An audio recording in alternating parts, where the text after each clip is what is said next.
Hey, Debbie. CPE usage. Come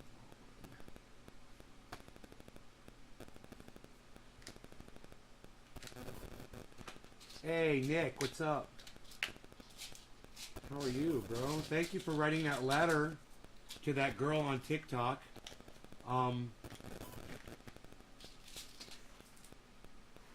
Yeah, I never heard back. So.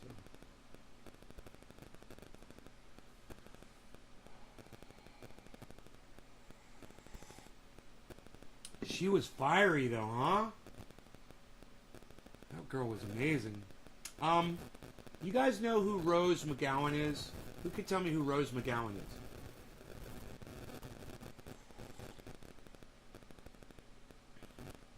The cell phone? Can you guys hear the cell phone? Really? It's all the way over here. How about now? Is that better? God damn. I guess when it's in front of the computer, man, the monitors, I guess, block it. Is that better? Thank you.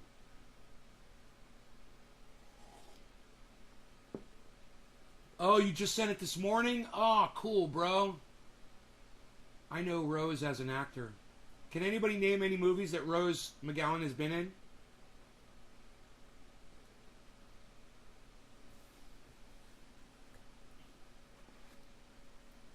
I don't know. Can you name a movie she's been in? Or a role she's played? I mean, her voice sounds familiar, but when I look at her, I don't recognize her. And I have a feeling I've probably seen her in a bunch of movies, but I just don't recognize her from any of them.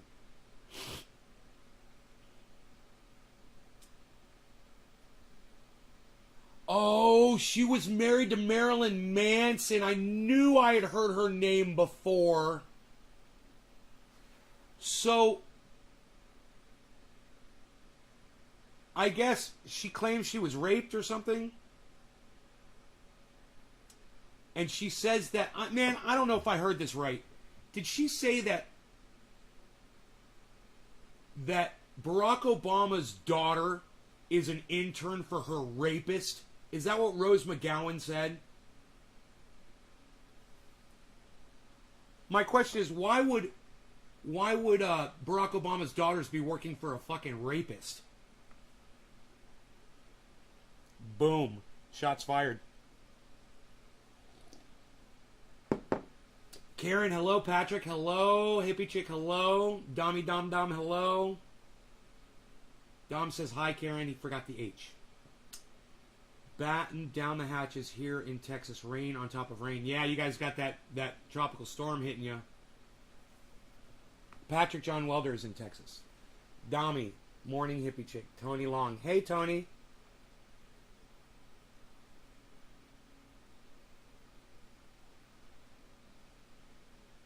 If a woman with the last name of Long married a guy with the last name of Hair and she kept her last name as her middle name, her name would be like Jennifer Long Hair. That would be fucking awesome. Karen, hello everyone. Dommy, Dom, Karen, Dom, Karen, I am well. Okay. Let's start some stories here. Let's start with the most boring one, the Larry Elder one. I don't like to discuss California local politics here. They don't apply to anybody that watches the show except for me, really, right? So I know it's a little boring, but Larry Elder is Donald Trump handed a let's just say a machine gun, fully automatic, blindfolded, right? That's Larry Elder, man. Larry Elder is Donald Trump blindfolded holding a machine gun. He makes Donald Trump look like a fucking angel.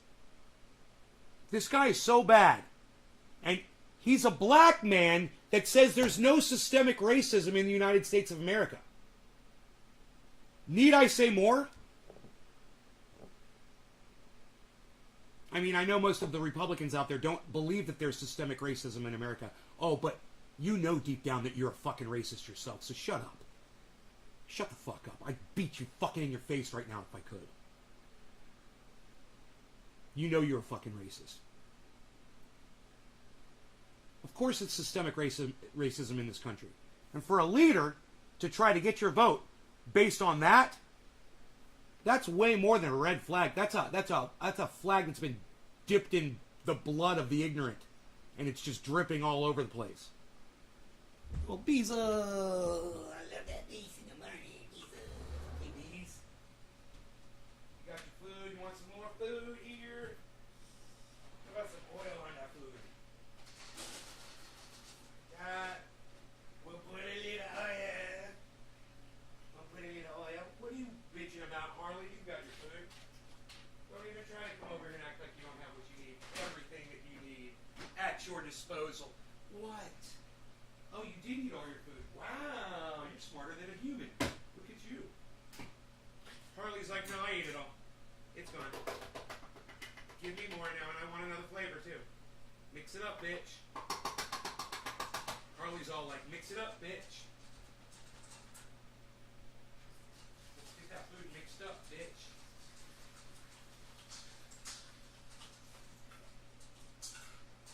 Now, before we start the Larry Elder thing, he is a right-wing black man radio personality.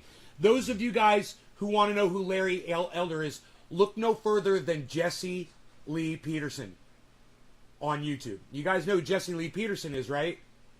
Well, Larry Elder is Jesse Lee Peterson with a college degree that wants your vote to be president and wants to eventually become president of the United States. And is a black man that says there's no systemic racism in this country, which is a fucking blatant lie that Republicans love to spin that yarn. Hey, Billy. Patrick. Why are you putting your child in school, Patrick? He's interesting. Yeah, he's just a douchebag. I'd like to fucking beat his ass. I'd like to have a fucking cage match with Jesse Lee Peterson. Just me and him. Oh, I would fucking beat him so bad. God, I would love it too. You know? And every time I hit him, I'd say, amazing. Pow! Amazing. Pow! Amazing. Pow! Amazing. Kick him in his balls. Amazing. Fucking rip his ear off his face. Amazing.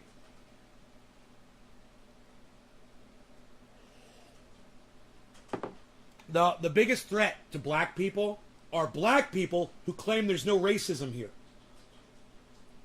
Okay? Jesse Lee Peterson, Larry Elder. You give someone like that a platform and you create a whole lot of confused morons out there that are willing to cast their vote for these idiots. That are literally serving up their confirmation bias with the thickest pieces of straw that you've ever seen.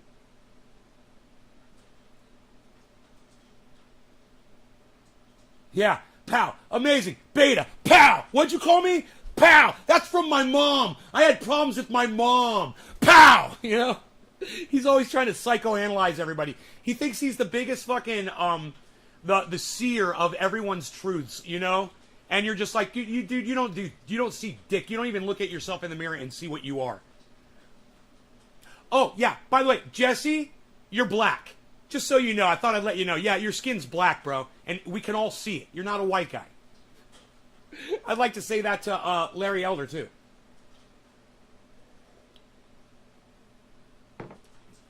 I'm not here to bash every black person on the internet, Josh. I'm here talking about Larry Elder. All right? So anyway, Larry Elder held a press conference with Rose McGowan. Now, like I said, I don't know who Rose McGowan is. I don't even know what movie. Did you guys tell me what movie she'd been in? She said that she'd been married to Marilyn Manson, but I don't know what movie she's been in. But regardless, he got her to come up on stage and give this speech about how she grew up in the Democratic cult, and, you know, which it is of sorts, but I digress. And she defended Larry Elder and said that she's been listening to him for years on the radio and that you should elect him instead of Gavin Newsom. Now, While that is all a fucking joke, do you know what's not a joke? Gavin Newsom's wife, or wives, whatever, contacted Rose McGowan and tried to buy her off. And she's got the fucking receipts.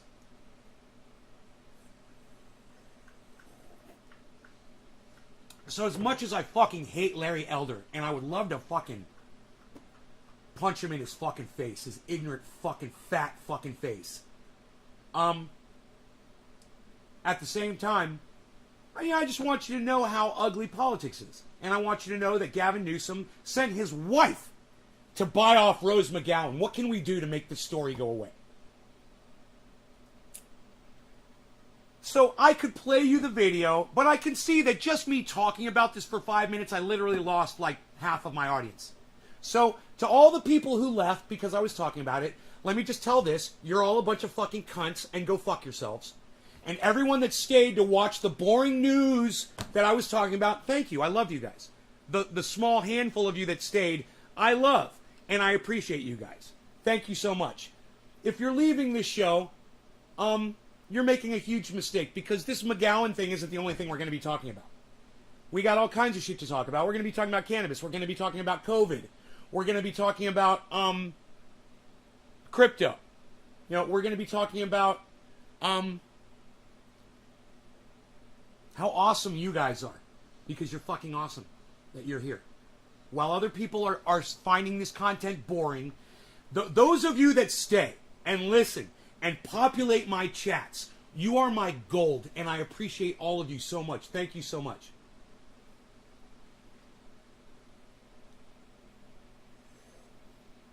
Rose was in Scream and Jawbreaker. Okay, I saw Scream and I don't remember her in Scream. I guess she just got hacked up, huh?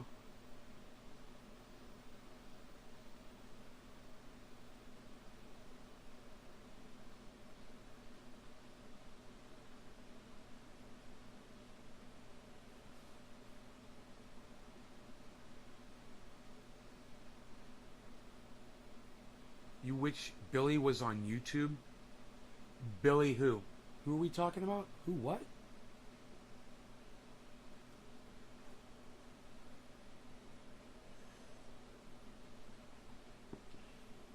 You talking about Billy Valentine? Billy is on YouTube.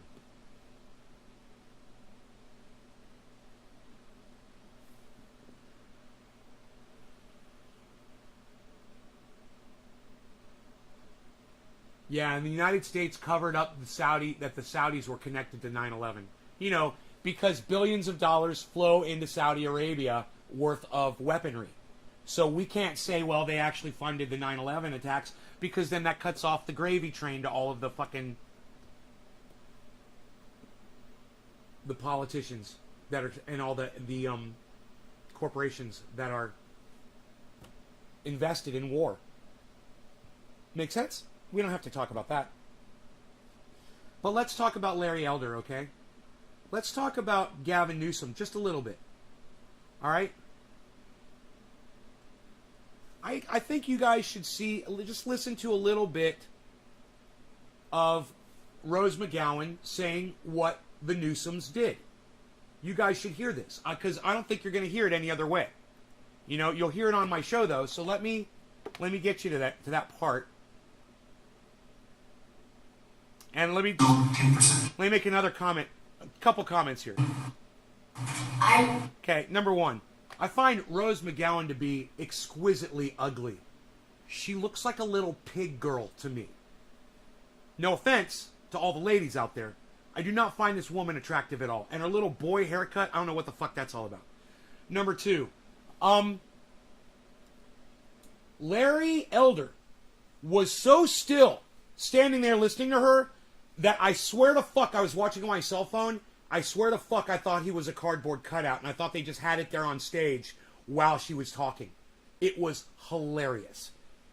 And it looked like he wasn't even looking at her. It looked like he was looking past her, like at the wall. Because he's standing behind her, and it looks like he's looking at he would be basically looking at the back of her head, the way his head is angled. I don't know. You guys look at this and tell me what you think. let me play some of this audio for you. The audio, and the other thing is the audio is really bad, so I'll try to equalize it for you. Traveled the world, and I've had so many people say to me, Americans are the most uneducated. Not wrong, but they are wrong in this. It's undereducated. It's systematic, and it's done to you all on purpose. To keep you part of a complicity machine that benefits few. This is not a country or a state for everyone. This is a country for the few. This is a country for people like hair gel in the Bahamas. Okay, that's the reality. And I really wish I had better news. It gives me no pleasure to be the bearer of like truth, which is sometimes ugly. But do you want a society that has gangrene on its leg, but puts on a fancy suit and pretends it's not there while they hobble in pain? Or do you want to just stop, look at reality, take your medicine, clean up the wound, and run? Run free. Why not change? Why not go big? Why not put a stake in the heart of evil? Because that's what this really is. I mean, why would you wear a haircut that makes you look ugly? She's acting. Oh my god, dude, you ruined my whole show. Surrounded by Keith, you just fucking took all the air out of my tires, dude. Oh my god, I fucking hate you. Surrounded by Keith, I fucking hate you. And I love you. Because you pay attention, man. And yeah, you guys, my whole point was she's an actress. And she says, during the speech, she says, I don't want you reporters referring to me as an actress. Okay? That's how you take the power out of our message. And I don't want you referring to him, you know, and I want you to tell people that he is a black man. And I, you know, she says all these weird things, and it's like, you're acting. You are fucking literally acting. She's acting. She is an actress. Now, I'm not saying she doesn't fucking believe that Larry Elder is the proper candidate for the position. She does. I'm just saying she's using all of her skills that she has to try to convince you to vote for this fucking idiot. This fucking mudflap. All right? He's a, you know what he is? He's a broken mudflap that's laying on the side of the fucking road and just collecting fucking sunlight. Doing nothing. That's what this motherfucker is. He is just a useless piece of plastic. This guy. He is, once you hear him speak, look, I'm gonna blow the whole goddamn show right now. Are you ready? It was true. I was gonna go into the fact that she was play acting. But there's a bigger thing, and I don't want to bore you guys with the bullshit. I could walk you through this, and, you know, we could take a long time. But the fact of the matter is, it's really, this segment is really not worth too much more of my time. Larry Elder has no plan for the state of California. That's my point. Larry Elder offers nothing to solve all the problems that he's fucking pointing at. Oh, he's pointing at this problem. He's pointing at that problem. He's fucking pointing everywhere, folks. He's pointing at this problem. He's pointing at that one. Oh, Newsom's bad. These immigrants are coming in, and we've got gangs and violence and blah blah blah blah blah blah blah. What are you gonna do to fucking fix it? Name one solution. He offers none. The man has a stage. He's standing with a famous actress. He's got all the ears of the world on him, and he doesn't give you one solution to any of the problems that he's dumping on our desks. And he wants to blame Gavin Newsom for all the issues. Man, this motherfucker can't even manage his own stance, let alone the largest state in the goddamn country of the most powerful country in the world. We're going to put this fucking cardboard cutout in the position of power of California? Are you fucking kidding me? Just wait till you hear him speak. Just wait till you hear this man that wants to be your leader speak. This is good and this is evil. And if you're tired of people looking at this country like it's the Florida of the world, which it is, looked upon that way, because, you know, it's earned it in a lot of ways. It sounded like she said, like it's the Florida of the world.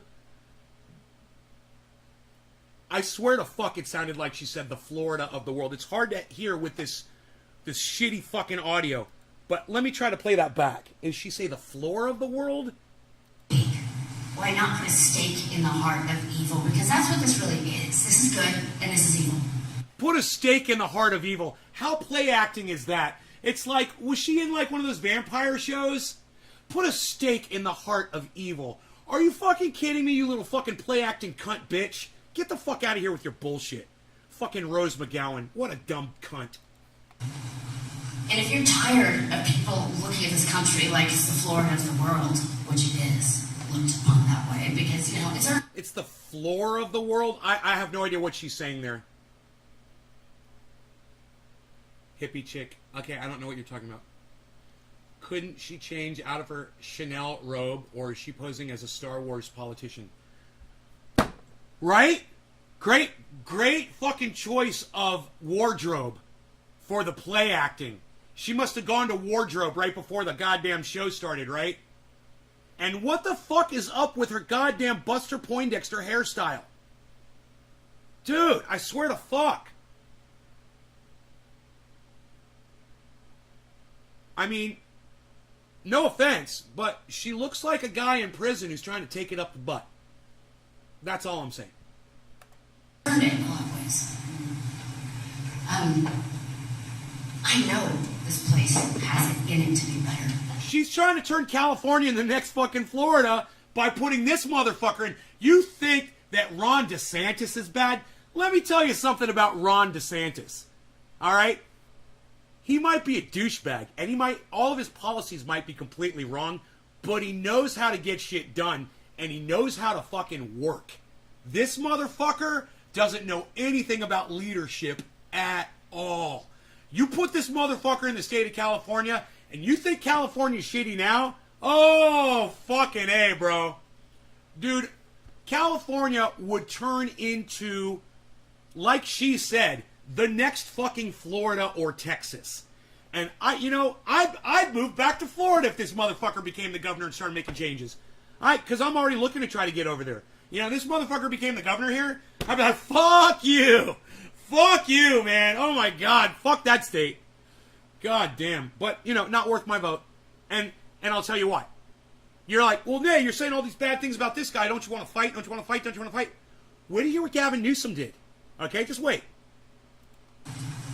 I know it does. I've met so many good people in this country. Not the elites. Absolutely not. I'd like to speed it up a But little the bit. person I meet, that's the housekeeper at the hotel I'm staying at. Who shouldn't even have that title because she's a queen of woman. And then we have the Jennifer Siegel Newsoms of the world. Why? Why do you keep choosing them? Why do you keep electing them? Don't listen to their buzzwords. Cult leaders, which is what these people are. I know, I grew up in one, like I said. They massage. She sits there and calls Democrats cult. And they are absolutely a fucking cult.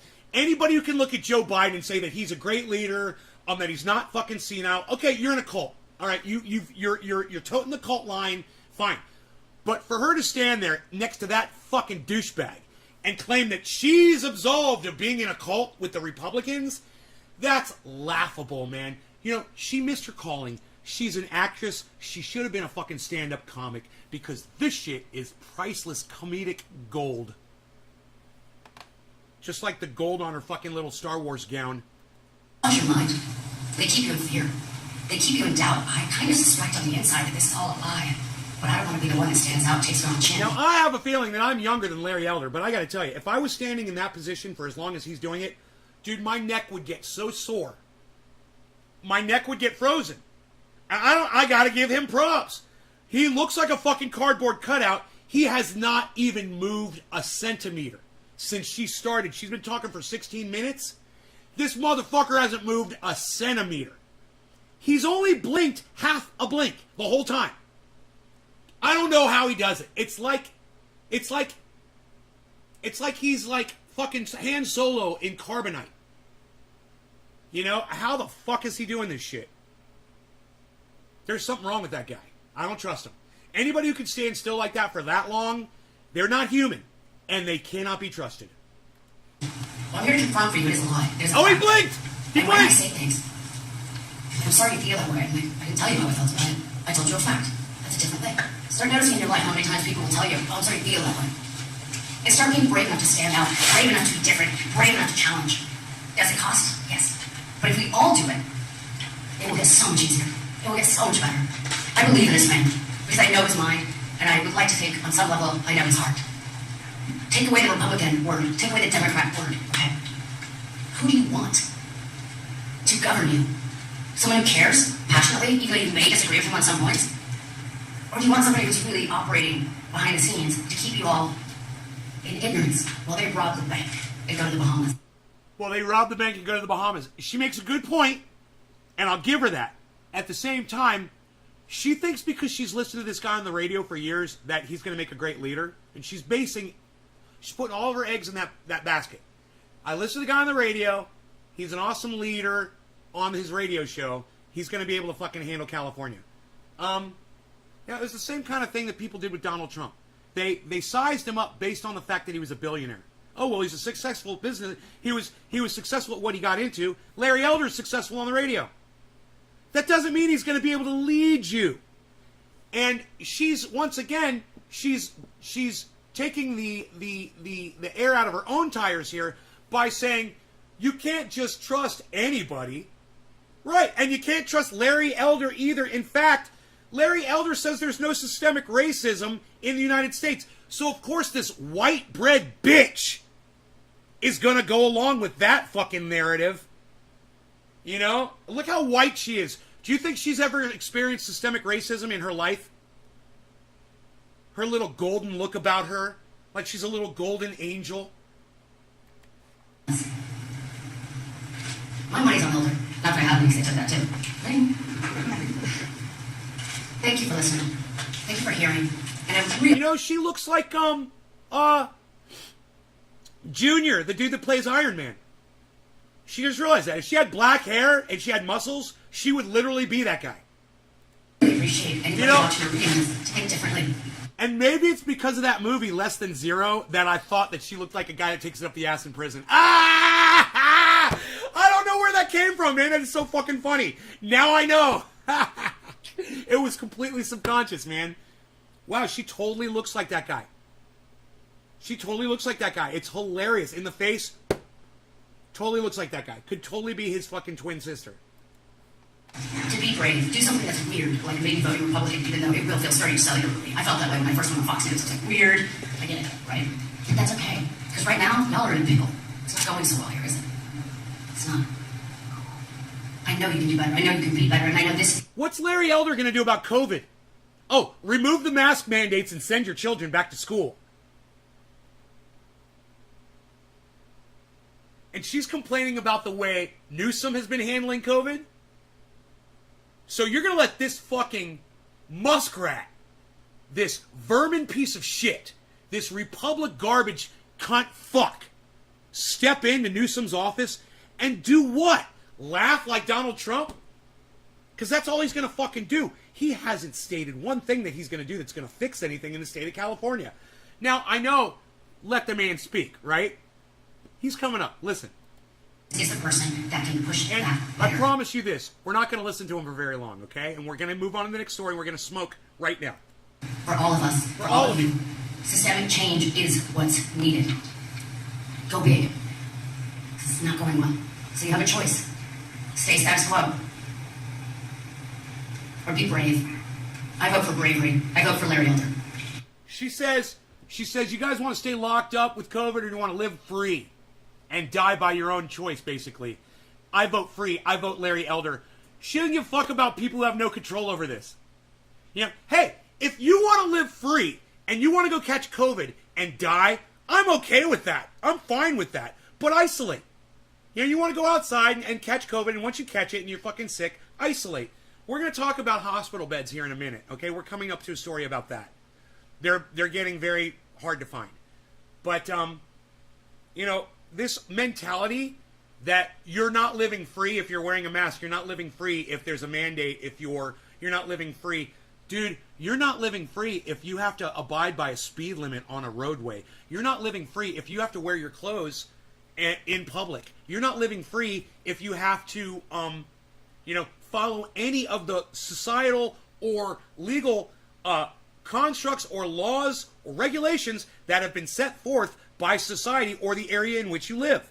And for her to say that one more law makes it all your freedom going away is a fucking joke. Dude, I don't necessarily want to drive 55 miles an hour on a highway where I could be doing 120. But I do, and I follow those laws because you know what? Somebody's kid might fucking kick a soccer ball from their backyard. It might go out on the highway, and they might get run over by me. So I don't mind following laws and regulations. Not because of me. I'm in a hurry. I got to go pee somewhere, man. I got to go take a piss. I'm in a hurry, man. But I got to go a little slower, and I got to suffer a little bit so that I don't risk some little kid getting run over. And I don't mind. I got to wear a mask so I don't risk some little kid or an elderly person catching COVID and dying. This fucking cunt bitch whose parents are cunts, whose children, if she ever has children, they're fucking cunts too, whose entire bloodline is all cunts, okay? And they should all fucking be extinct.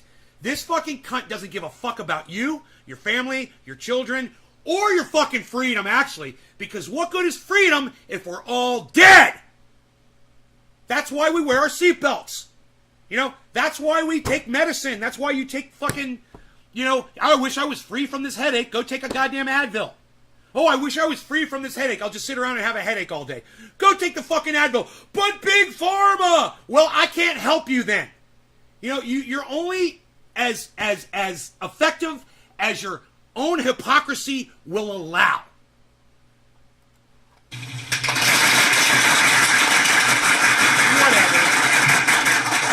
I want to say a few things about the way I've been covered. She was so proud of herself, man. She was so fucking proud of herself when she got those applause just now. It was hilarious.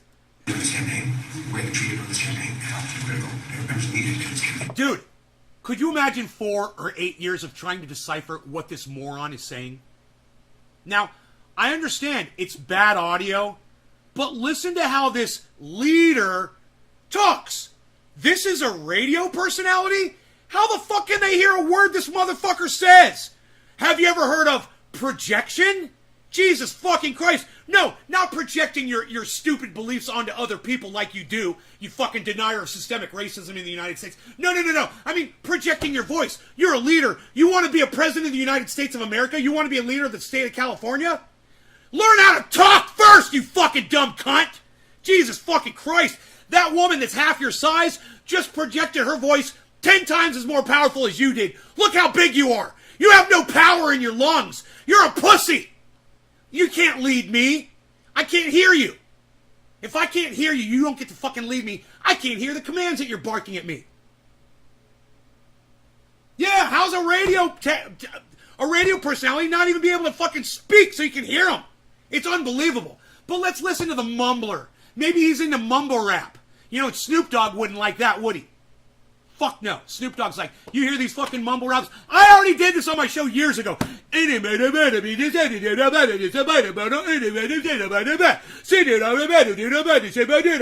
was like, oh my God, Snoop Dogg, dude, I did that too. I did it years ago. Snoop Dogg did it on a fucking podcast a couple days ago. He's like, what? You can't even understand what these guys are saying. Can't even say it. They all do the same thing. I'm like, oh my God. Snoop Dogg copied me, man. Mumble rappers, you fucking idiots. Take your fucking diapers out your mouth. Fucking kids. This is Gavin. Roosevelt book called Brave. There's another woman in this group who's very, very brave. Her name's former state senator Gloria Brown.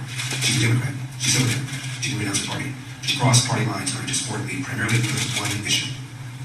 And that issue is school choice. She believes, I believe, that the money should follow the child rather than the other way around. We're spending about $15,000 per student per year. I think only about 15 or 16 states spend any money. And the money should go into an account that the parent chooses.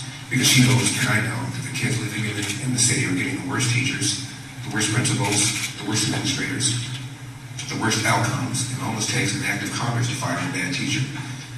So for that primary reason, she's supporting me. Regarding school choice, speaking of hypocritical, President... Dude, her hill that she's standing on, I just caught this because I couldn't hear him before. Her hill that she's standing on is she wants the choice of where she can send her kids to school. And because he's offering that alone makes him viable to be governor of the biggest state in the United States of America. That alone. So she can send her children to the school of her choice. Dude, if you're sending your kids to school at all, you're a dumb cunt. Okay? Right now, during a pandemic, You're a dumb cunt. All right, I'm pointing at you. Somebody came in the chat earlier and said, I sent my kid to school. I'm like, what are you fucking doing? Why are you sending your children to fucking school? Stop. Stop being dumb cunts. All right? You guys need to fight about it. If you got kids, hey, man, I'm out. I'm fucking totally out of this. I don't have children. I don't give a fuck. But if you got kids and you don't want them catching COVID and possibly dying, and you don't want them catching the next big thing, stop sending them to school. Do you want the evidence that school isn't doing dick? Look at the millennials, man. All right? You want to see a whole generation of kids that aren't getting anything done or accomplished? They all went to school, man, right after I did. None of them have jobs. None of them have a future. They got kids. They got families. Ha! That's really weighting them down without a fucking job and a future. You know, they're living off of their parents. They're literally just waiting for their parents to die so they can get the goddamn the will money. The inheritance.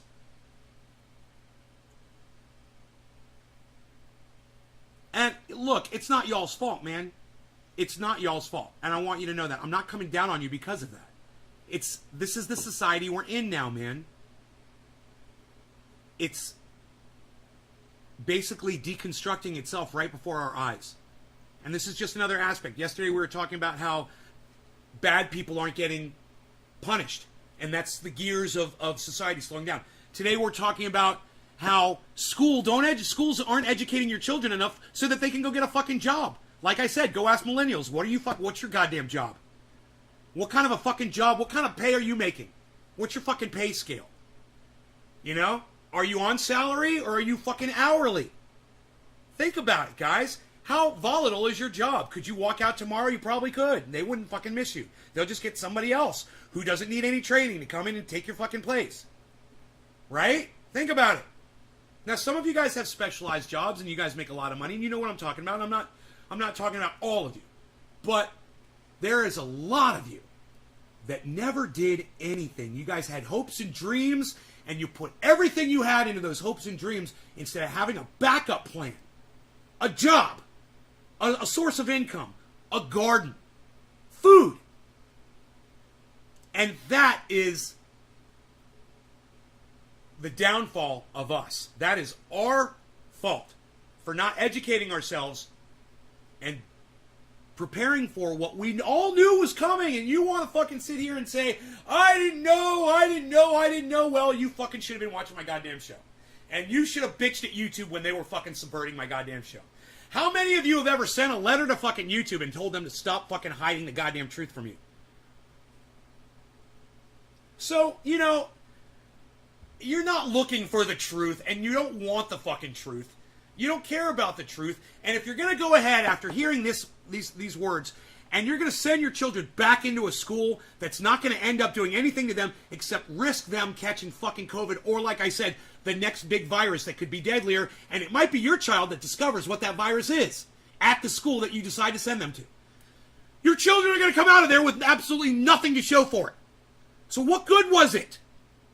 Teach them how to plant a fucking garden. Teach them how to cook for themselves.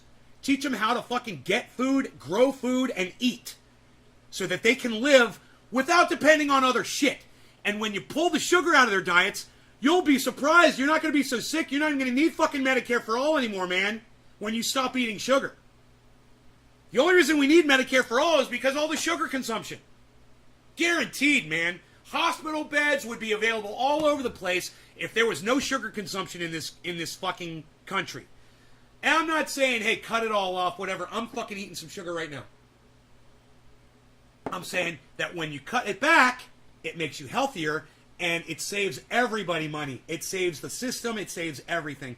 But look, man, go ahead. Put the sugar in your kids. Put your kids in the fucking school. Let them come back. Let them bring you the COVID so you can die, and then your children won't have fucking parents.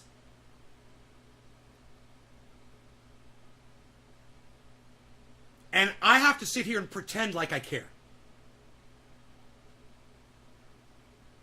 And that's the worst part, because most of you motherfuckers out there, and I'm not talking about my audience, But most of the motherfuckers that are out there in the world don't fucking care.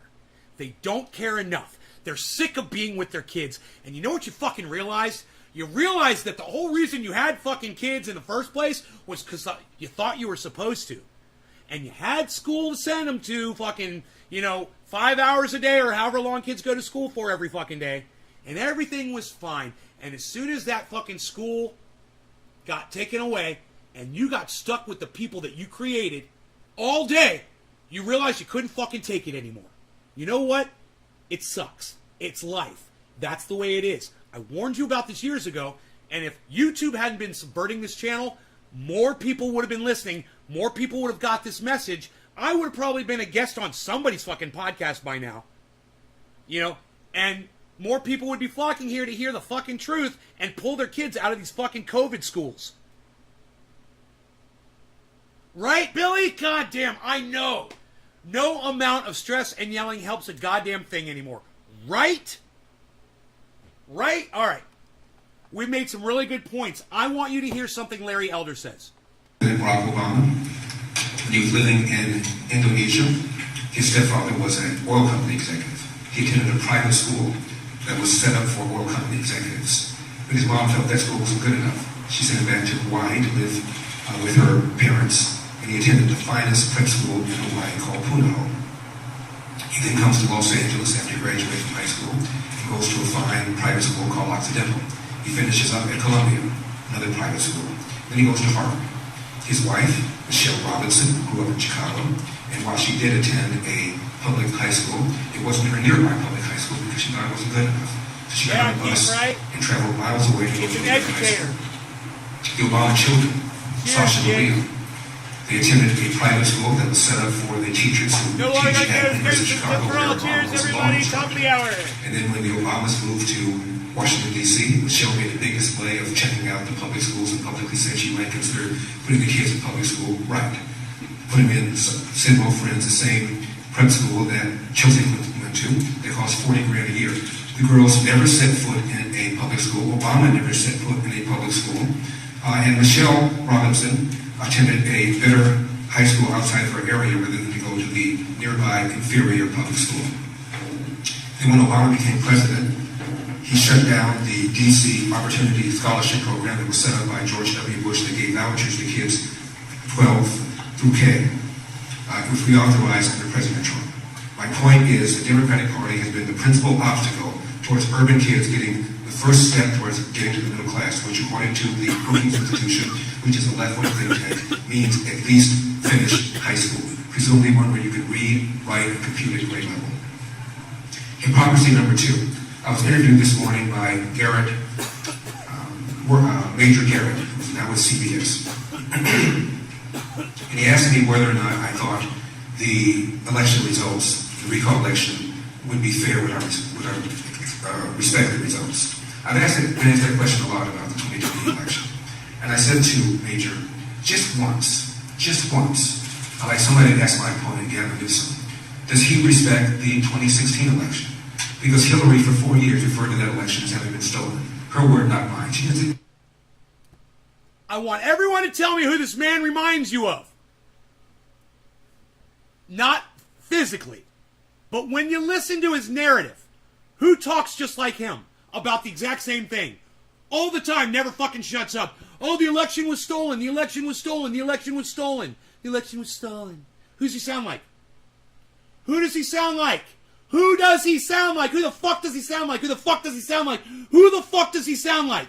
Who the fuck does he sound like? Who the fuck does he sound like? Thank you, hippie chick. Jesus fucking Christ. Yeah, Donald Trump, right? Look.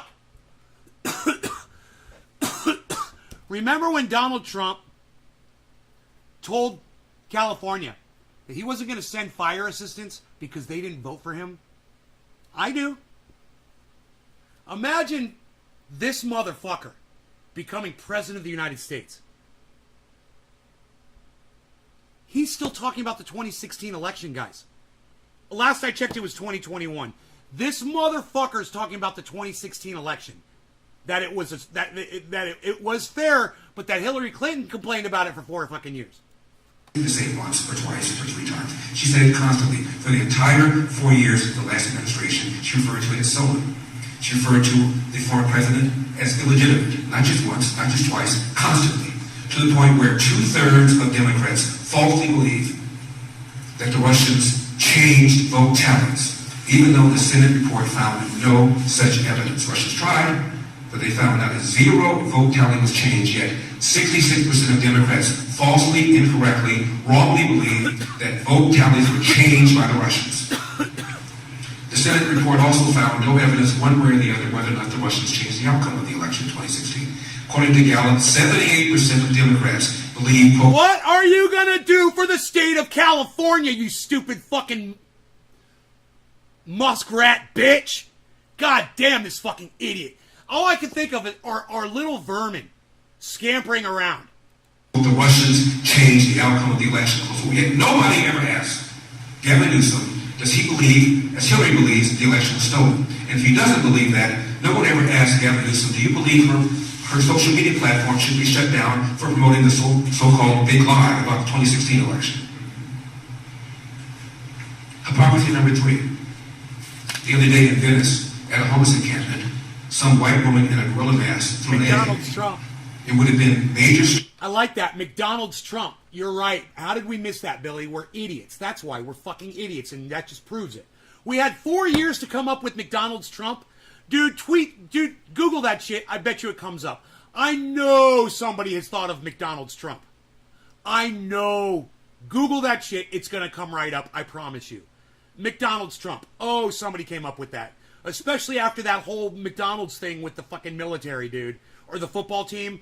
Dude, that shit was fucking hilarious. What a fucking joke. He serves up a buffet of Big Macs and Filet-O-Fish sandwiches and fries and shit. And you're just like, dude, you are the most classless leader of all time. You have less class than the most classless leader that was ever portrayed in an over-the-top fucking dystopian fucking movie.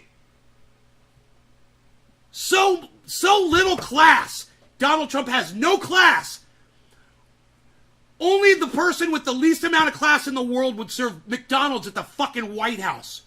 The man has 0 class. Come at me. Story if I had a D at the end of my name. They'd be talking about it in Bangladesh. They'd be talking about a hate crime. They'd have a manhunt for her. But because I have an R at the end of my name, nobody gives a rip. Now, I've never, ever played the race card. I've never told people to vote for me because I've never played the race card, but I'm running on there's no systemic racism in the United States and I'm a black man. Dude, you might not be playing the race card one way, but you're way playing it the other. Are you fucking kidding me? Dude, there's all kinds of ways to play the race card. Okay? And this guy's doing it. There's no doubt about it. He's playing the race card all fucking day. And he's about to do the shit out of that. It's like, hey man, I've never breathed air before. Ever. Black or to vote against me because I'm black. But I will tell you something. There was an article on the front page of the New York Times, all about me, negative of course. Never once mentioned that I am black, never once mentioned that I would be the first black governor of California. That's fine with me. But on the same page, long article about the, quote, first female governor of New York, close quote. So it was relevant to the New York Times when this female governor, who only became governor because Cuomo resigned, was the first. But it's not relevant that I'm the first black governor of California. Hypocrisy, double standard.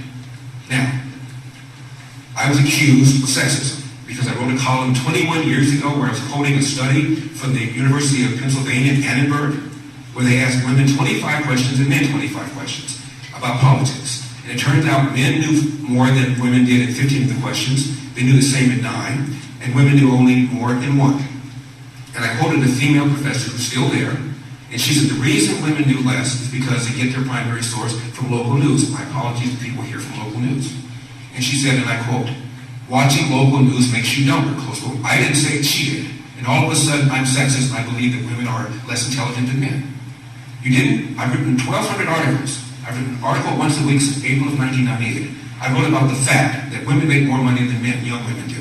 I wrote about the fact that there are more women in college than men. I wrote about the fact that when it comes to medical school and law school, the percentages of men and women entering medical school and law school is... Dude, I'm reading all of your comments right now. I love them all. You guys are fucking great. Oh my god, let me go back and read these out loud. You guys are fucking so funny. You guys are so fucking funny. Chris says Trump. Yeah, it is Trump. Billy, you're right. It's a song by Low-Key on Spotify, McDonald's Trump. I knew it, bro. Yeah, just because you and I didn't think about it, you know? There's a lot of funny people out there. When you're on Twitter, that's what you find out. Everybody's a fucking comedian, bro. There's so many fucking funny people out there on Twitter. I'm just like, every day that I read Twitter, I laugh. Some people's tweets are so fucking funny. You know, and sometimes it's just a few words and you're just like, nailed it. I bet all that food, Stevie G, 1985 says, I bet all that food was cold as fuck. No one wants a cold Big Mac, let alone those bitch-ass fries. Nah, you gotta at least microwave a Big Mac. And they're okay. There's a way to do it. There's a way to refrigerate and recuperate. Totally regenerate a Big Mac. I can teach you how. You realize it's people like Donald Trump and people like y'all who voted for Donald Trump that are making people like Brobert, you know, Marjorie Taylor Greene, this guy, relevant. You know, Charlie Kirk.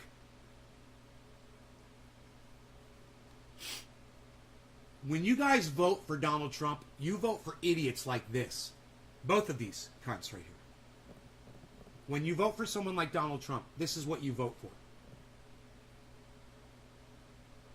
My advice. What are you're like, whoa, were you supposed to vote for Biden? No. Not at all. I wouldn't do that either. My advice to all of you is to not vote at all. Ever again. Any election. Ever. Fuck them all. I'm sick of this shit. You should be sick of it too. You should be sick of putting your names on people like this or people like Joe Biden. You should be sick of it. You know, when you voted for Donald Trump, you voted for this. This is California, guys. You know, this isn't fucking Alabama. You know, this isn't Tennessee. This ain't fucking Georgia, North Carolina, Louisiana, Texas, Florida. It's California. It's a fucking nightmare. Now, Gavin Newsom is a nightmare in his own right. Okay? He's at a different level of douchebaggery. But it's a level of douchebaggery that's way below their level of douchebaggery. Trust me. Trust me. Gavin Newsom is evil. These people are psychotic. Don't give psychos power. Just let the sane, greedy fucking people have the power. Okay? And if I was going to tell you the difference between Democrats and Republicans right now, Democrats are greedy, power-hungry, censoring-loving douchebags. Republicans are psychotic, women-hating, black person-hating, racist douchebags. You know, Republicans are a little bit worse, but they're both still down here under my ballsack, licking my fucking taint! Does that make sense?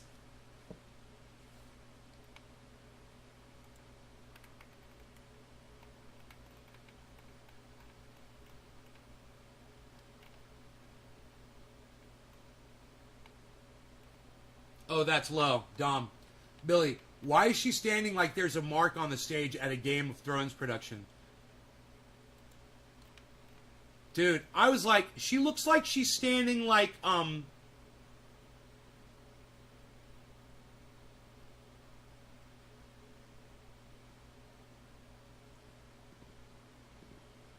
just the smuggest stance.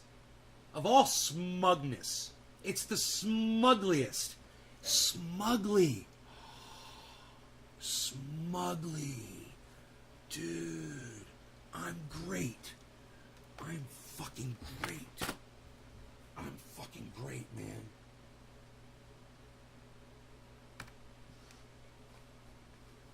Smugly, dude. She's fucking smugly. That's already a word. As she smugly stands there. Oh my God. So smug.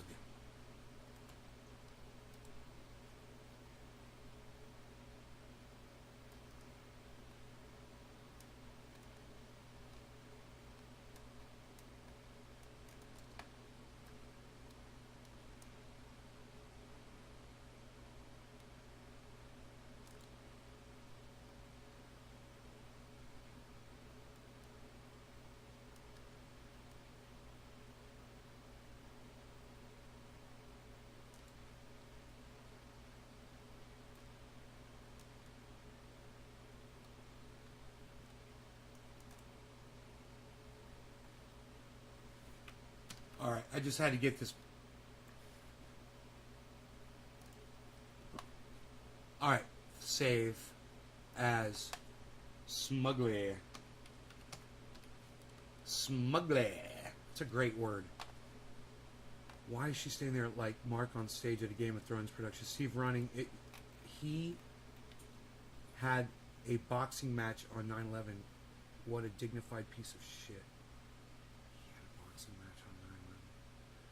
He's like, there's no racism then because I'm black. Which is it? Jar Jar. Jar Jar means? Looked up if she has kids but couldn't find anything. I was so disappointed, Dallas, when I read about the McDonald's White House dinner shit Trump pulled. Wasn't this guy a character on The Simpsons, Stevie? Dallas, lag my ass off. I never pulled the race card, so I'm going to go ahead and talk about it right now. What a moron. Dallas, Billy, he has a fantasy about being president. He just said, I'll be the first black president or black governor. Dude, did he really just say that just like that? I missed that. That's fucking hilarious. What is the next? I'm black, look at me. Vote for me, bro. Makes me sick. Dom. Steve.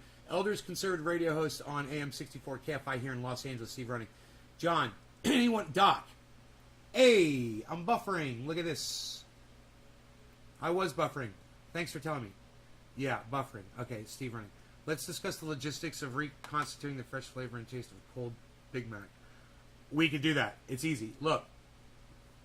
You guys want to have Big Macs or fast food in your refrigerator, and say you're dieting like me and you want to get it in your refrigerator so you can eat over a little bit of time, or you want to have a cheat, you know, but you don't want to run to a fast food store, you know, whatever. So this is what you can do, and this is what I do. You go get whatever you want at McDonald's, put it in a and you can do this, you can absolutely do this at McDonald's, okay? If you go through the drive-thru, bring a Glad Ziploc, like a 2-gallon with you, right? And whenever you pick up your food, you know, roll the bag down, open up your 2-gallon Ziploc, drop the bag or bags in the 2-gallon Ziploc, seal it shut, let all the air out of it, and then seal it all the way, right? And if you got a cooler, like a little, little mini cooler with ice in it or little ice things, put that in the cooler. Go home, put it in your fridge, right? That shit, a Big Mac will stay it like that in your refrigerator. I promise you, man, a fucking month you can store a Big Mac like that. And if you want it to last longer, you take the Big Mac out, put it in saran wrap, then put it back in the original packaging and all that shit. Okay, now, you want to eat something, all right? Whatever the meat is, okay, whether it's filet of fish or chicken or meat, or hamburger patty or whatever, even if it's a veggie, take that out of the whole burger. Leave everything else on the hamburger, right? Take the meat off, and you can, if you've got the 2 beef patties from the McDonald's, you put them side by side on a small plate, right? And And you want to heat them up just enough to where it's tasty hot. You don't want to cook them, right? They're already cooked. So the thing here is, it's like when you get something out of the oven and it's a little too hot to eat, don't get it that fucking hot. You don't need to, right? It's going to taste fantastic and be juicy and everything if you don't overdo it. So you're going to do the beef patties maybe 30 seconds in a microwave oven, something like that. Maybe not that much depending on how powerful. Now here's the secret. Put the burgers back and then leave the center bread on there. Don't fuck with that one. Take the top and the bottom off, and you can either put them on a really hot frying pan or pump it in the toaster, really hot. And just to where the point where they start toasting. Don't over toast them. Put them back on and enjoy your fucking Big Mac as almost as if it was right out of the fucking drive-thru. And you will fucking thank me. You'll be like, dude, I did that shit with a Big Mac, and it totally works, man. It's just this. It's not brain surgery. And you can do that with so many different foods. The secret, there's two secrets. The plastic bag, the Ziploc bag, and heating the items separately, different ways. You heat the meat with the microwave, you heat the breads with the toasters, things like that. You don't fuck with the tomatoes or the vegetables or anything. Never fuck with that shit. You know? You can even go as far as scraping off the mayonnaise into a little... I've got these little dishes. You can scrape it off there, and you can reapply it after you've heated it up. Just depending on how everything... Whatever burger you get from whatever joint, however they created it, however they designed it. But you'd be surprised, man. Some places, it's almost like they designed the burger so you can do that. It's like they'll keep the lettuce and tomato and all that stuff separated from like the ketchup and the mustard or whatever. And it's like, it's kind of funny. I like deconstructing burgers sometimes and seeing how people put them together. They're always different.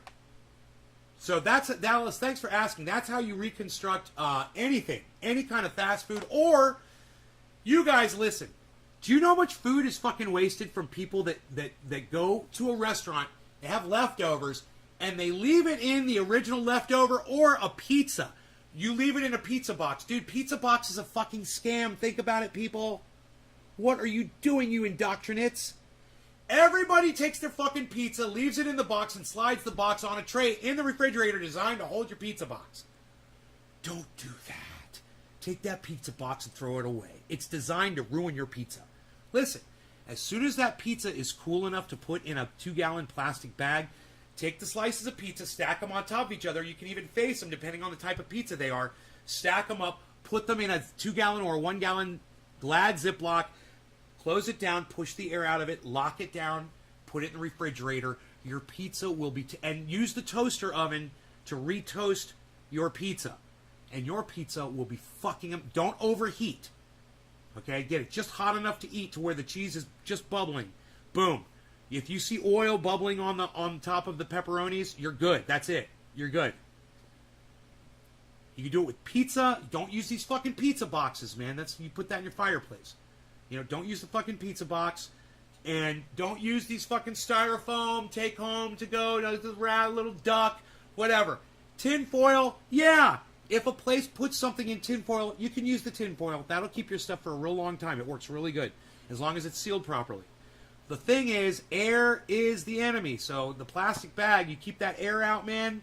It slows down the process of bacteria landing on and infecting your food immensely. But it'll still happen over time. There's bacteria all over your food when you're eating it. So even in a completely vacuum sealed closed environment, your food is going to start growing cool shit on it after a right amount of time. That Big Mac though, it'll last a long time. You'll see. Those Big Macs will last a really long time. So dropping frames no more. Okay, cool. Just came back in and it stopped. I like to see him go to Watts, Yang Gang, me too, down, fuck them all. Good morning, coffee please. Tula, yeah, I'm out of coffee. I'm out of my fucking coffee. Johnny Bravo haircut. Right? You know what I said? Someone in prison who takes it up the butt. You know, they want all the other prisoners to know that they go that way. So they wear their hair like that. Smugly. I'm giving up, not sure how to do that, never tried. Nice, awesome, smugly look. It's a great word, smugly. Blinken testifying before House Foreign Affairs Committee today. Yes, he said that. Regarding what? John A. Right, Doc. Hippie, A. Doc. Doc, no air in the bag is important. Right, says a chef. My friend the chef, Doc Hollandaise. Exactly. Genius. Smuggle, fruggle, ugly. She's staring at his neck, Biden style. She's staring at his American flag pin. Hey, hippie, Billy, guess what? McDonald's trains employees to do that to Big Macs at the actual store. That's right. They train them to do what? Yeah, oh, yeah, McDonald's just straight up nukes them unassembled. The patties sit there under a warmer. If the warmer's broke, they just nuke them. I love secrets like that. Thanks, Nate. Always learning in culinary, Doc. Huh. So I can't believe I taught a chef something. Yeah, dude. When people send stuff in take-home bags, and, you know, they have to eat it the next morning or the next night, you know? It's that shit never lasts. If we were using a Ziploc or saran wrap, hey, Beezer, I love my Beezer. Hello, Beezer, why you so beautiful? You want a cookie right now? You want a cookie? Beezer wants a cookie. He wants a cookie. Beezer wants a cookie right now. He wants a cookie. Beezer wants a cookie. Beezer. Beezer wants a cookie. Beezer wants a cookie. Pizza boxes have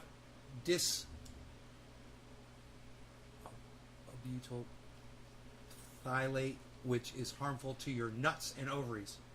So true. Share this video. Josh, hey guys, just joined back while I'm working. All right, let's go back to Larry, and I'm going to grab Rogie some cookies. Is now the same. No one mentioned that. But you find some article I wrote where I was quoting somebody else, and now all of a sudden I am a sexist pig. Someone made a false allegation against me. I denied it. You've heard the allegation that Rose just made about Gavin Newsom's wife. She made the allegation, 3 days ago? Where's the Washington Post? That's a good question. What's the article about me? Okay. Now, this is where, when you disagree with someone, you can find points with them that you agree on. I'd never vote for this dumb cunt. But he's right. Again, this is the second time I think he said something that was right. So I'll give him this point. Where's the coverage about this? And where are the Newsoms defending this statement? This should be all over the goddamn news. Now, I don't want Newsom to lose this position to this guy. I don't. I'm not willing to fucking vote for him, though. I'm not going to participate in their fucking stupid election. But, you know, how do I feel? Well, I like a woman to have a right to choose. I live in the state of California, and I love it here. I love that it's a very democratic state. I live in an area where I live around a lot of Republicans. You know, when you live in a rural area, you're basically surrounded by Trump supporters. That's just the way it is.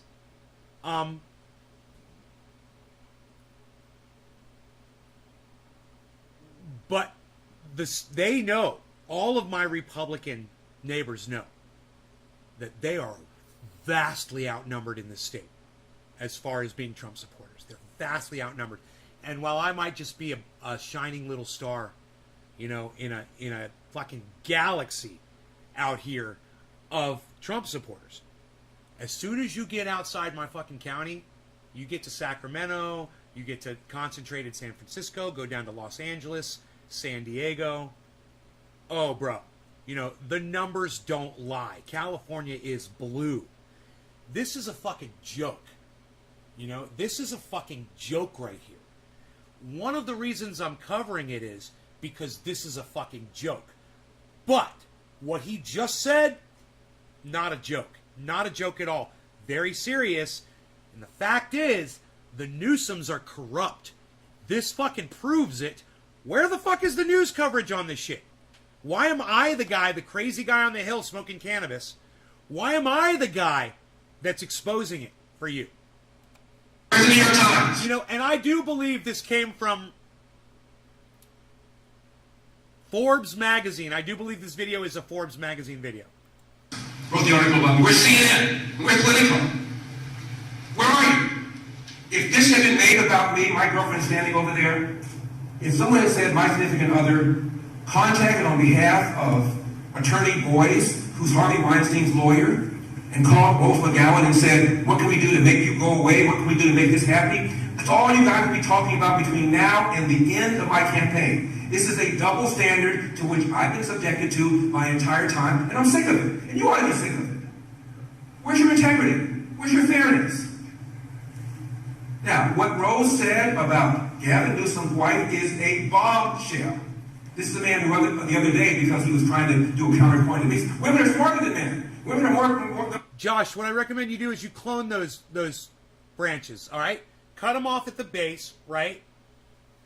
If they're a foot long or a foot and a half long, whatever. Cut them off at the base. Take the go like this with your hand, bro. Get 6 inches. Just go to the very top of the plant. This is what I do. I go like that. I figure this is about 6 inches. And I cut each one of my clones at an angle right there. And I dip them and I pop them in my cloner. Yeah, I would totally take those branches off the bottom. If you don't think they're going to do anything. You know, you're not in sunlight? Are you indoors? You know, if you're in direct sunlight, you're getting sunlight all day. Even I know somebody like Oak Tree, even he cuts the bottoms off of his plants. I knew a grower. I still know her. And she leaves every branch on the plant. She doesn't touch them. And man, her bottom branches were buds all the way. I'm telling you. She usually only grew Blue Dream. Ugh. That was her main thing. But Blue Dream grows like that. And she would leave all the branches on, man. But she was out. She had full sunlight, man. She had a great grow. They're better politicians. They're better. Where is he? Where are you? His wife contacts Rose and says, what can we do to make you happy? What can we do to make this story go away? Right before the Harvey Weinstein story blew up. That's all you guys would be talking about if the allegations were made about me or my significant other.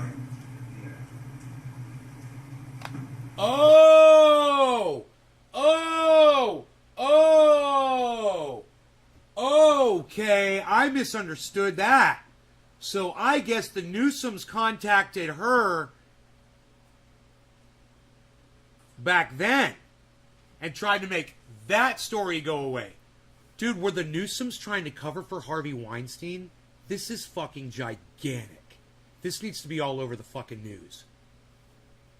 Is that what this is about? Is Harvey Weinstein the guy that raped her?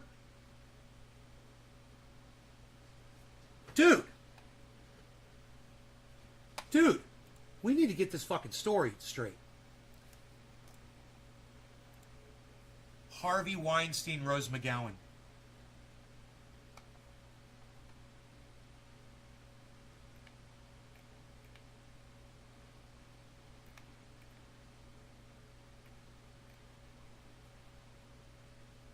$2019, bro. 2019. Hey. Holy shit. Dude, this is real. This is real, guys. Gavin Newsom was trying to cover for Harvey Weinstein, the fucking rapist monster. That's what this is about. This is even bigger than I imagined. Whoa. Do you need to see it yourselves, guys? Do you need to see it yourselves? I don't mind showing it to you, dude. I research shit quick as fuck, man.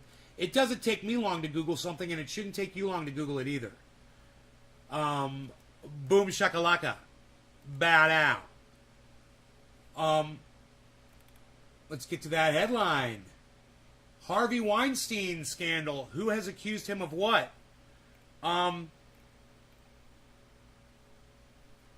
Selma Hayek, Rose McGowan, and Gwyneth Paltrow are among dozens of women who have come forward with allegations ranging from rape, sexual harassment by movie mogul Harvey Weinstein. You guys, this was back in January of 2019. She's got the emails from the fucking Newsoms trying to get her to drop her fucking allegations of fucking sexual assault. Gavin Newsom is a fucking monster and a piece of shit.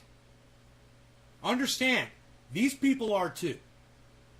But isn't it a tangled web to fucking just learn about, guys? This was worth going through, wasn't it? This is fucking psychotic. Any questions? I'm making some more coffee. The questions are great. Listen. Questions, if you could raise your hand if you have a question. Questions from Rose and questions from me. Sure. Steve Gregory, KFI AM 640, local news. And by the way, she said 640, she said 790 KD. Oh, shit. No, I know, and that's why That's all right. I wondered that myself, but I'll take the credit. I like that Larry Elder has a sense of humor and that he was able to make a crowd laugh. I like that. That is a likable characteristic about Larry Elder. Like I said, I hate this motherfucker. But I don't mind pointing out realities to y'all. Thank you for You that. know, and especially when you're running for office, it's important. Likability is important, you know? No, seriously, Larry, you seem kind of surprised by all of this. Didn't you know that this was going to be the case when you got into this race? Didn't you know this? Did I know that the media had a double standard? I would be subjected to hypocrisy of the party of you guys. Yes, I do. Well, actually, I know. no, the question is, sir, is didn't you know that this was going to be sort of a dirty fight? I mean, you know that there was going to be a battle. This was not going to be an easy thing. You understood that. I knew what I was getting into. But that doesn't make it okay. Come to the mic, please, if you're going to speak. Thank you. But that does not make it okay. It does not make it okay that the New York Times has 98.5% of its readers identifying as Democrats. But people yell about Fox News, only Republicans watch it, right? And when your question, you're a part of it. I don't know your coverage, I don't know your work, I'm sure it's stellar, truly. But you're a part of it. Didn't you know it was going to be a dirty fight? Yeah. Does that make it okay? And does that make you all not complicit in it? Does it make the New York Times, who got a Pulitzer off of me calling them, unlike what Jodi Kantor, the journalist who won a Pulitzer off of my bravery? And they lied in their book, and they said they called me another New York Times lie. And they have blanket silenced me since I supported Tara Reid against Joe Biden. But they care. But they care. And every feminist organization in this country is in on it. Every big one now. Ultraviolet, like all of them, certainly Time's Up. Wow. She's calling I knew my fight was going to be ugly. Does that make it okay? And does that not make every single person asking that question and yet not commenting or contextualizing things correctly okay? No, it does not, sir. Well, Our next question comes from David Weigel. I'd like to say one other thing too. What I find kind of amazing about this race, folks, virtually nobody has defended Gavin Newsom's record on almost anything. We have Barack Obama doing a commercial for him. Okay. Bernie Sanders. Once again, he's making an excellent point. At the same time, what are you going to do for the state of California? He's got nothing because the state of California is a blue state. And everything he wants to do to the state of California is Republican-based bullshit. So he's all he can do is attack Newsom, but he makes a good point. It's a great point, man. Newsom is corrupt as fuck. This proves it. She coming out in public proves it. She's got the emails from the guy's wife or his ex-wife that is begging her to change the story about, I guess, Harvey Weinstein. I want to go back because she talks about it and we can go back and listen to it. Like I said, the audio was hard. I was taking a shower. It was hard to hear what was being said, you know. The House is cutting a commercial for him. Senator Warren cuts a commercial for him.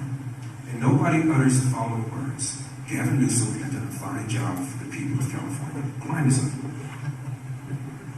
Homelessness is up. People are leaving California for the first time in the history of the state.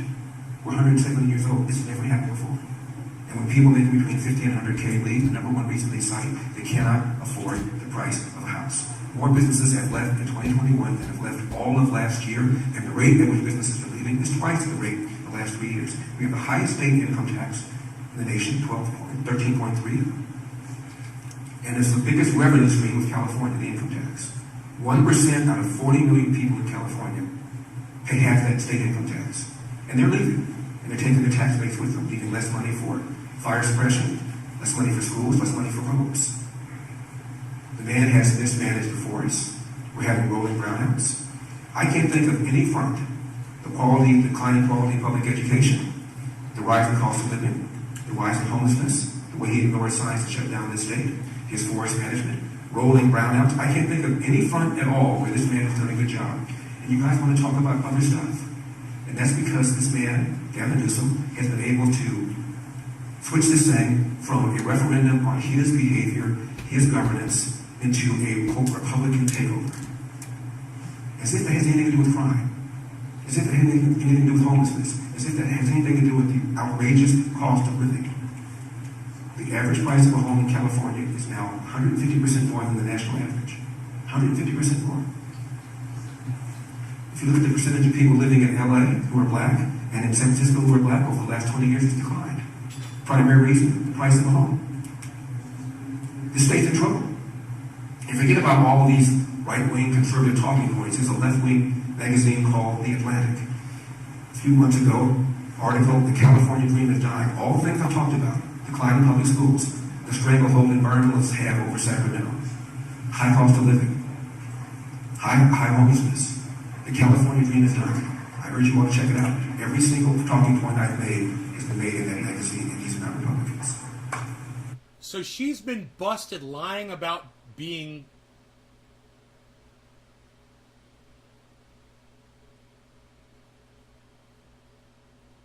Okay, lying about someone else molesting someone. Okay.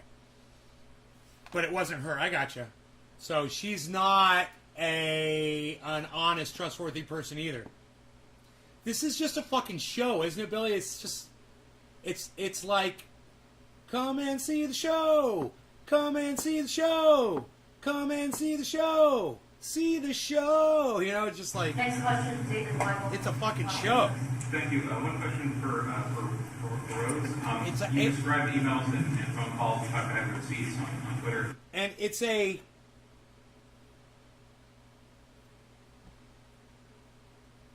It's a fucking joke, man. All of these people, they're all corrupt. They're all bad.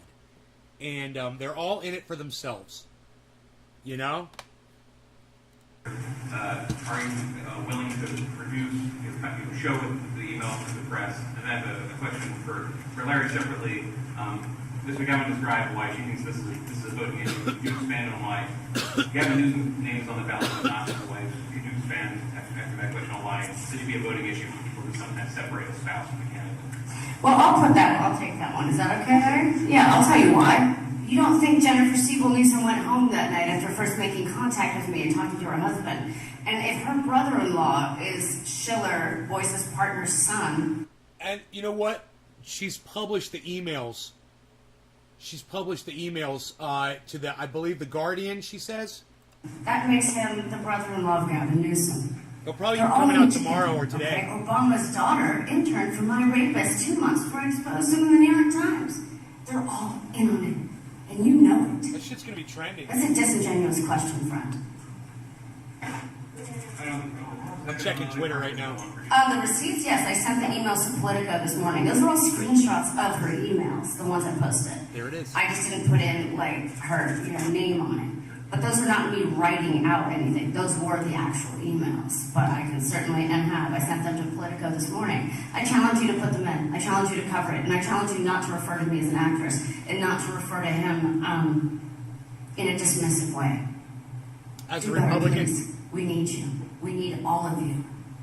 Don't refer to Larry Elder as a Republican in a dismissive way. You know, it's like, What did you mean by that? That's why she paused. She's like, don't refer to him as a white man, okay? Don't refer to him as someone who's been accused of sexual assault, because he has been. You know, was it by someone just like her? Who knows? Like I said, it's a fucking show, folks. Come and see the show. This is the last question. I just want to make one more statement. I don't know if the LA Times is here, but I was described by the LA Times as, quote, black-faced white supremacist. All because I don't believe in the lie systemic racism. And it is a lie. When Barack Obama ran for president in 2007, he was running against Hillary for the nomination of the Democratic side. A Mormon named Mitt Romney was running for the nomination against John McCain on the Republican side. And Gallup tried to find out which one of these four politicians had the biggest hurdle. They asked Americans, would you never vote for a black president? 5% said they would not vote for a black president under these circumstances. 11% said they would not vote for a female. 24% said they would not vote for a woman. 42% said they would not vote for a man who would be as old as John McCain would have been, 72 years old, had he won. So Obama had a smaller hurdle than these people. I'm with CNN too. CNN had a study in 1997, 24 years ago. They asked black teenagers and white teenagers about racism. And not too surprisingly, both of them said that racism was a major problem. But then Time and CNN did this, and I'd never seen this done before. They asked a black teenager whether racism was a big problem, a small problem, or no problem in their own daily life. Doc, I just tweeted at you. Black teens called racism in 1997, 24 years ago, either a small problem or no problem in their own daily life. In fact, more black teens and white teens said, and this is verbatim, more black teens and white teens said, failure to take advantage of available opportunities is a bigger problem than racism. That was before Obama got elected, let alone way back. Speaking of whom, he gave a speech at a black church in 2007 when he was running. And he's talking about racism. And he said, the Moses generation, referring to the generation of Martin Luther King, has, quote, gotten us 90% of the way there. 90%. Which I thought was reasonable. I once saw a poll that said 8% of Americans believe Elvis is still alive. He then said the Joshua generation, referring to his generation, has to get us an additional 10%. First time he was interviewed on 60 Minutes was Steve Croft. And he hadn't yet caught Hillary yet. He was running for the nomination. But he was coming, otherwise they wouldn't have interviewed him. And Steve Croft said, Senator, if you don't get the nomination, will it be because of racism? And Senator Obama said, no. If I don't get the nomination, it will be because I have not articulated a vision that the American people can embrace. Now I'm sitting home watching this. I said, hallelujah. I don't vote for Democrats because I want lower taxes, lower regulations, strong borders, and strong national security. But at least he's going to be a racial reconciliator, I said to myself. Before he got elected, before he entered the Oval Office, I should say, I think he won with 52% of the vote in 2008. Do you know what his popularity was? 70%. Before he set foot in the White House. Many people who didn't vote for him said, okay, I don't want to vote for somebody whose taxes didn't regulate, soft on national security, soft on the borders, but he'll at least bring us together so we can pull for him. 70% popularity. And what did he do with that? The Cambridge police acted stupidly. No, they didn't. If I had a son who looked like Trayvon, what does that even mean? Racism is in America's DNA, he said. Really? The first time Gallup asked about racism, about whether or not you vote for a black president, was 1958. And the percentage who said yes was in the high 30s. Now only 3% said they would not vote for a black president. He invited Al Sharpton to the White House over 70 times, one of the most vicious race hustlers in America, who, by the way, is now a Democrat kingmaker. Google Al Sharpton, Democrat kingmaker. The guy who became famous by falsely accusing a white man of raping a black woman is a Democrat kingmaker.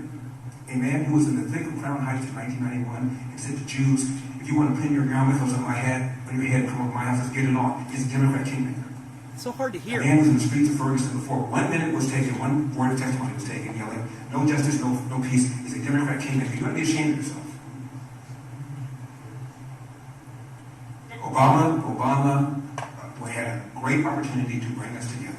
And instead, because he wanted power, he wanted the Democratic Party to remain in power, he knew that if he played the race card and got 13% of the black vote all upset about social justice issues, not going to talk about schools, let's not talk about streets, safe streets, let's not talk about... this guy's still talking about Obama, and you realize he's had all this time to speak and has not offered one solution for anything that Gavin Newsom is doing.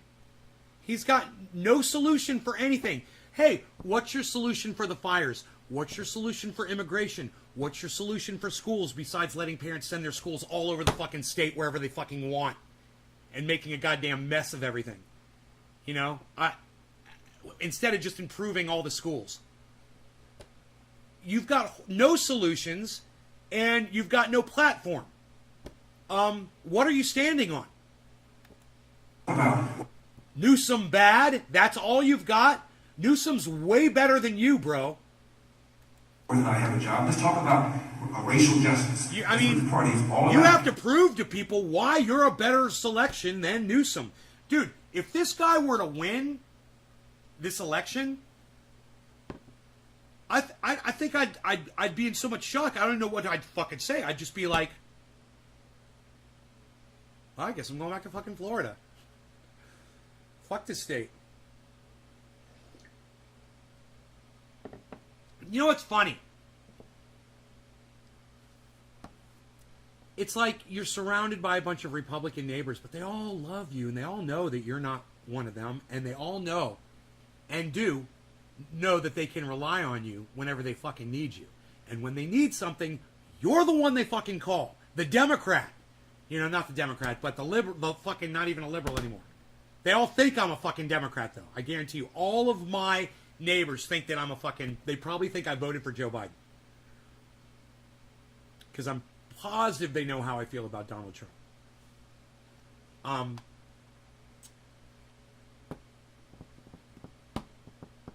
We don't talk politics. We talk, hey, can you do this? Can you do that for me? Can you help me do this? Can you help me do that? Hey, you got any eggs, bro? And he divided this country. I'm going to be united when I become governor. I'm going to use my bully pulpit to unite us. Because we have far more in common than we have apart. That's right. Back in 1991, a black Harvard sociologist. Dude, almost every single one of my neighbors is a Trump supporter. Did you not? You didn't catch that before? Almost every single one of my neighbors is a Trump supporter. They all love fucking Donald Trump, bro. I'm rural, bro. I'm rural America, man. Doesn't matter what state you're in. Rural America loves Trump. I don't know any sociologist who's a conservative, do you? A black Harvard sociologist named Orlando Patterson said this in 1991. America, despite its flaws, is the least racist majority society. Eggs are a leftist agenda, right? right? Opportunities in any other country in the world, including all of those of Africa. That was before Obama got elected, let alone re-elected. My final thought. In the mid-60s, Martin Luther King gave an interview to British television. This is 2 years after the Civil Rights Bill was passed. And he said, the changes in America surprised me to the... All right, let's go way back and see if we can find where she's talking about what happened. No points, no. So what? He is the better candidate, he is the better man. And I heard him for hours and pass at that point. So imagine my surprise last week when I'm on the Dave Rubin show and we're talking about the recall, which I only had kind of a tangential awareness of because I live in Mexico, I live in the jungle. It took a lot for me to come to the U.S. I'm scared of this place. It's been very cruel to me. It has not been kind. She blames America probably for what happened to her with Harvey Weinstein. She blames a whole country for being raped and being mistreated. Dude, you're a fucking Hollywood actress. You're in movies. You get to fucking walk on the red carpet and have paparazzi fucking ask you questions and take your picture and put you in magazines and people clamor to have your fucking autograph. Huh. She's never experienced any of that before? Dude, I got recognized in a Walmart once, dude. It was the fucking highlight of my goddamn life. You know? She's got some fucking nerve. A lot of people in this country like to kill that which they don't understand. It's like a cult. I grew up in one. I would know. I know all the markers. See? she grew up in a cult. And when she said that, I thought she meant she grew up in, like, her parents were Democrats. Isn't that funny? This woman literally grew up in a cult, guys. It's fucking psychotic. She became a Hollywood actress, man, after she grew up in a cult. So I'm asking people watching, or people reporting on this. First of all, don't report on me as an actress. I hung up that shingle 10 years ago. I fought my way out of that world. Number one, if the cult leader is not your father, you didn't technically grow up in the cult. Boom! I deserve more respect than them. Thank you. That's a side note. So imagine my surprise when I'm on air with Dave, and I said, yeah, it came back to me. Gavin Newsom's ex-wife contacted me. Gavin Newsom's ex-wife. And I said her name, and he said, that's his current wife. I said, it is? I mean, I had so many monsters. Okay, it was his wife. It was his wife. During the period that she just didn't realize. Made contact. An organization called We Are Ultraviolet, that I do not trust, a feminist activism group, got a hold of me and said, Jennifer Siebel Newsom, she's a big producer of feminist films and Hollywood documentaries. She's pro-women. She'll help you. I just directed a movie. It was nominated for Grand Jury Prize at Sundance. And because of the consistent and total blacklisting that I endured for almost all of my career, as haphazard as it was, after Weinstein assaulted me, I thought maybe someone will help me finally. Maybe somebody will be real. Hey, Chula. Maybe this will be the one. I don't know. She never said it was a sex cult. She just said it was a cult. Are all cults based around sex? They probably are, aren't they? Because I always hope. They haven't taken that away from me. God, they've come close. So after Dave tells me that she's his current wife, on the way home, I go through my emails, and I remembered, I said, yeah, his ex-wife called me and said, what will it take? What can Boyce Schiller do to make you happy? Now, I had no idea who Boyce Schiller was at this point. This is about 4.5 months before the expose that I set up in the New York Times came out. I didn't know who David Boyce was. I didn't know he was an operator trying to suppress me. At this point, I did not know that he had already gone to former Israeli Prime Minister Ehud Barak of Israel and say, who should I hire to stop Rose McGowan? I did not know. I could feel the shadow of people around me. I found recording devices in my car, in my house. Nude photos hacked and disseminated, courtesy of whom I believe to be Lisa Bloom, another big feminist attorney, another big Democrat.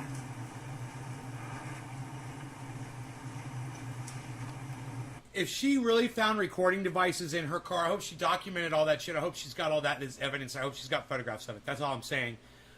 That's a hell of a assertion to make. So I would hope that if you found the recording devices, you took pictures of them before you smacked them with a fucking hammer. So when I finally got on the phone with Jennifer Siebel Newsom for what I assumed was about movie projects, imagine my surprise when she says, what can Boyce Schiller do to make you happy? And I had no idea who that was. So I just said nothing and hung up on her. That was my last contact with her. And then the expose broke. And I spent years setting this up. Years behind the scenes. Hounded at every turn. So then I go through my emails, and I remembered upon seeing this long email where Jennifer Siebel Newsom is inferring that she was a Weinstein rape victim to get into this private email group of Weinstein rape victims.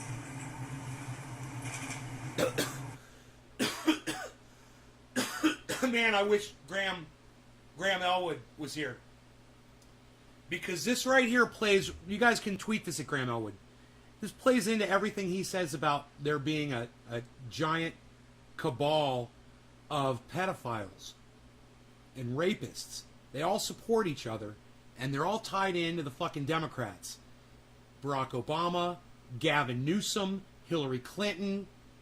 that fucking dude that died in prison, Ghislaine Maxwell, and Harvey Weinstein, all of these motherfuckers. And they were all protecting each other. And Gavin Newsom's fucking wife contacted one of the victims and asked her to make the story go away. Dude, you know how many women were accusing that guy? It's fucking psychotic. And the other day, I was reading it and I was like, I had forgotten about this lady. I forgotten about this treachery because there were so many. It was coming at me every day. Oh my God, that's hilarious. My only goal. And I hope she went back and had to find those fucking old-ass emails from 2019 and dig them up. And she fucking found them. Dude, how cool is this shit? Was to take down some monsters and show people that you do not have to be out there with a picket sign. You do not have to bite at the angles of power. You do. She needs to out every single one of those motherfuckers that was defending Weinstein. She needs to out every single one of them, dude. She's got a list of people that were trying to get him off the hook. Isn't that fucking crazy, man? You find out that someone in your circle is a rapist. A lot of these motherfuckers knew it all along. And then you go out of your way to fucking protect them. You are a piece of fucking human garbage, man. You are a scavenger on people. You're a bottom feeder. You're a fucking bowfish, man. Have to cut off its head. And it is a hydra. It is a many-headed beast. You get one down, another pops up. That's what I was dealing with. Plus global derision, paid-off media that Weinstein had paid off for so many years to destroy me because I never signed a non-disclosure agreement. He was right. I was his enemy. And he was correct. I am formidable. She's formidable. Again, it doesn't make me happy. I always just wanted a life where I could walk in the grass and stare at some trees. Pretty simple. But it didn't turn out that way. So I thought, I'm going to keep life hacking the system. And I don't care if nobody ever believes me, because I was there. You know what, honey? Let me say this. If you wanted people to believe you, you should have never filed public charges against somebody else for molestation or rape or whatever the fuck that was, and then had to retract it because you were a fucking liar, you're a defamer, you're a libelist, you're a fucking dumb cunt bitch. Billy, if that shit's true, and now she's crying that people don't want to believe her. Dude, you can't fucking cry wolf even once on this planet. You can't do that shit. And she fucking did it, obviously. The truth. I don't believe in gaslighting. I refuse to be tricked. And every line in this email to the Weinstein victims, talking about me and my paranoia, and the reason I suspect her to be a spy is because of my trauma. She starts it with, please turn off the dings, thank you. She starts it with, I'm writing from the Bahamas. Okay, thanks for being rich. I don't know what you're trying to say. Imagine my surprise as I get deeper and deeper into this that I find out, and it's not on Google, definitely ain't on it by the way, on DuckDuckGo I find out that, in fact, her brother-in-law is David Boyce's law partner, Schiller's son. So today we look up DuckDuckGo. We put in his name, her brother-in-law. I find out he's arrested for beating his wife. Imagine my surprise. These are your leaders. These are who you vote for. And these are who you're attacking. This man, me. Well, that man behind you has been accused of sexual assault. So don't be so quick to fucking tell everybody to vote for somebody else, when they're all fucking corrupt pieces of shit. And anybody's like, why not change? Why not be better? So as an outsider, someone not from this country changed my name the first day I got here. She strikes me as like a Hillary Clinton narcissist. This woman right here. That's what she strikes me as. Oh, man. I watched a great movie last night, you guys. Unfit on Amazon Prime, I believe. It's called Unfit. Dude, It's riveting. This fucking, it's put out by that Lincoln Project, I believe. Dude, it's fucking riveting. I couldn't stop watching it, man. It is really, really good. They really caught Donald Trump in almost, every fucking stupid gaffe and every dumb thing that he ever fucking said that was really, really bad. It's in this fucking movie with fucking expert commentary the whole time. It is just like, they're like, this guy is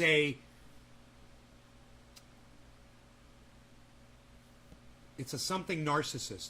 I can't think of the first word. It's not morbid. It's like overt. It's like overt narcissist. It's another word though. It's a clinical term. Yeah, unfit.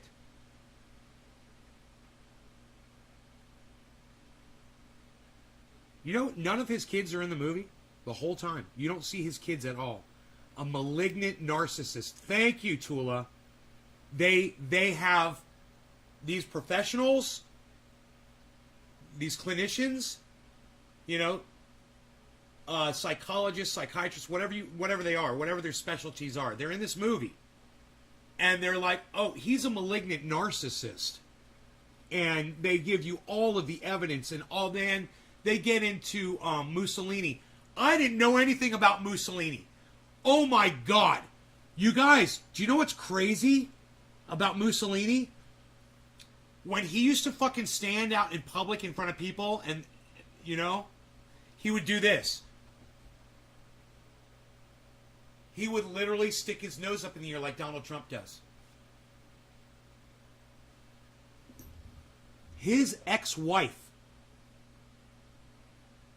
I can't think of her name, Marla Maples, said that Donald Trump used to read Hitler's speeches. And he used to say that Hitler used to say things 3 times in his speeches. And Donald Trump really liked that and knew that that's what made things true. And so Donald Trump, in his speeches, he would always, very often, say things 3 times in a row. Because Hitler did. You guys, he learned from Hitler. It's not just that he's acting like Hitler or whatever. He literally studied Hitler. And is gone out of his way to emulate Hitler as a leader. And if you ask Donald Trump, you ask him what his favorite book is, he's going to say he doesn't have one. Ask him who his favorite leader in history of all time was. If he's going to answer honestly, it's Hitler. He might not answer honestly. He might choose Abraham Lincoln or something like that. But in reality, all time, from all countries, like you could catch Donald Trump off guard and say, who's your favorite leader of all time? And he would say, Abraham Lincoln, And then you would say, from another country. And he would go, Adolf Hitler. And it'd be too late. He would say the quiet part out loud. Because he's that stupid.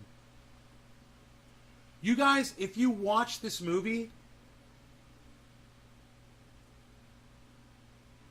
there's a lot of people that worked for him, that worked alongside him, that completely just out him and say, well, this is what he does. Do you know, one guy says he's not a racist, he just hates people that are against him. Right? Another guy says, oh, he's a racist. And they give many, many, many, many examples. But they talk about Trump supporters. They talk about the, COVID.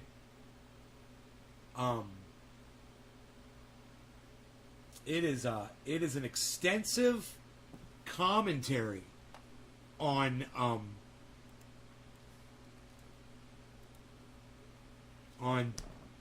how unfit Trump was to be president of the United States, and how hypocritical, basically, it exposes a lot of hypocrisy throughout the entire system,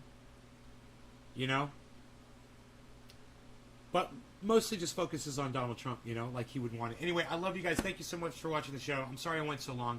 You guys take care, and I will see you this afternoon. 4:20 show. Let's do it. 4 hours. I'll see you guys back here. Love you guys. Bye-bye. You guys go to Twitter. I'll see you on Twitter. Bye, guys.